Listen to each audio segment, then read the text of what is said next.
Iran को लेकर America के पास कई विकल्प मौजूद हैं।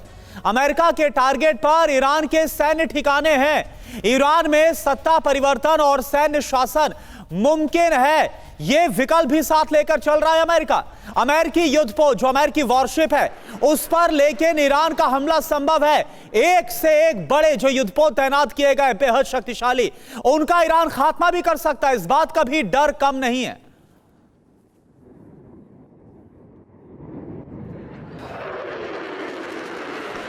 तो आपको बता दें कि जिस तरह से भारी भरकम तैनाती ईरान के आसपास की गई है और जो युद्धपोत तैनात किए गए हैं, अमेरिकी सैनिक अमेरिकी बेसिस पर और ज्यादा बढ़ा दिए गए हैं और इसके अलावा जहां पर खतरा है वहां से हटाया जा रहा है।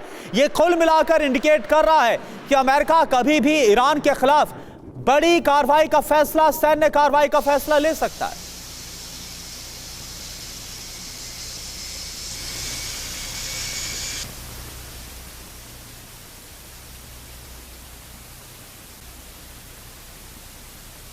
तो ये तस्वीरें भी आपको हम दिखा रहे हैं। लगातार अमेरिकी तैनाती बढ़ती हुई नजर आ रही है। ये देखिए आप, जो अमेरिकी एयरफोर्स है, अमेरिकी नेवी है, उन सभी की डिप्लॉयमेंट की तस्वीरें आपके सामने।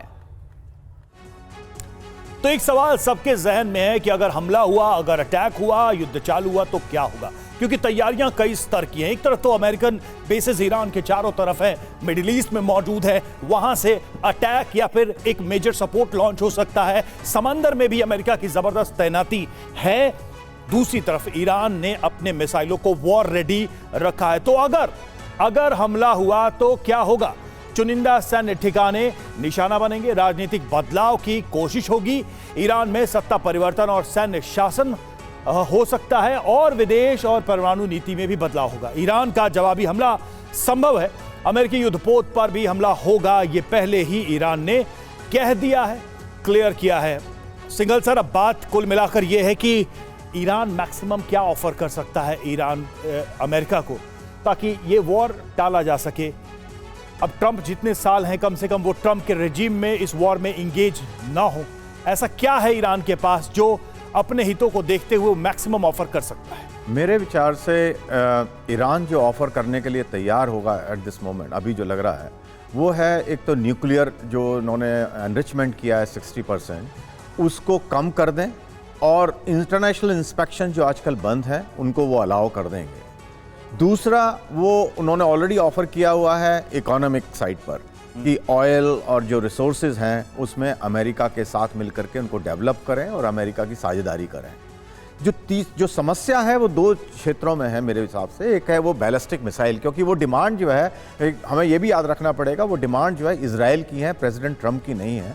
एक तो बैलिस्टिक मिसाइल्स का जो उनकी जो कैपेबिलिटीज़ हैं, और जो चौथी चीज़ जो है वो ये है कि जो रीजनल जो वहाँ पे नॉन स्टेट एक्टर का जो सपोर्ट है ईरान का, उसको वो इजराइल उनको ख़त्म करना चाहता है। वो चाहता है कि ईरान कहे कि हम जो है उनको सपोर्ट नहीं करेंगे। रेजीम चेंज की जहाँ तक बात है, वो मेरे ख्याल से बहुत ज़्यादा सीरियस नहीं है अमेरिका उसके बारे में, ना ही इजराइल उसके बारे में बहुत ज़्यादा सीरियस है। अगर हो जाता है तो अच्छी बात है, नहीं तो उसमें बहुत ज़्यादा उनको सीरियसनेस नहीं है। तो जो नेगोशिएशन जो इनका है, जैसा कि अभी खबरें आ रही हैं कि अभी अमेरिका ने भी, प्रेसिडेंट ट्रंप ने भी बोला है और ईरान ने भी बोला है कि अभी नेगोशिएशन हो रहे हैं, हम ऑफ़र करने वाले हैं कुछ नई बातें।